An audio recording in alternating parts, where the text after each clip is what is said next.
Әкесі намаз оқиды екен да. Әкесі айтты, баласы жаңағы тендерменен алса, балам қажылыққа барайын да, умраға жіберсейші деген екен. Баласында ақша жетеді негізі.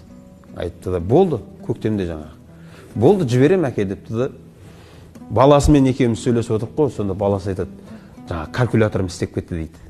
Есебім өзінше қатты істеп кетті да, ақшаны бір айналдырып алайын, сосын жіберем деп. Сосын ертесіне келіп әкесіне айтты, әке, ақшаны бір айналдырайын, күзде барсаңшы деп. Жарайды, күзде барсам, күзде барайын. 1,5 айдан кейін әкем дүниеден өтті дейді. Білесіз ба, қандай өкініш болады?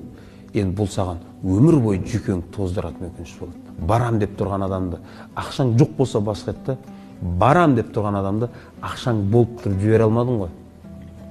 Кейбір адамдар жаңағы барсаңызшы деп тұрып бармай қойғанның өзі бір басқа да ол. Барам деп тұрған адам ақшаң болып тұрып жібермей қоюшы. Анау айтады, бұл өкінішті қалай жеңсем болады? Соның атынан умра жасайын ба дейді. Жаса. Бірақ бәрібір сен мынау ойыңнан кетпейді енді. Сол айтарым сол еді. Ата-анаң барма, жаса, ертең өкінесің. Мен сияқты, басқа да ата-анасынан айырылғандар сияқты өкінесің ертең.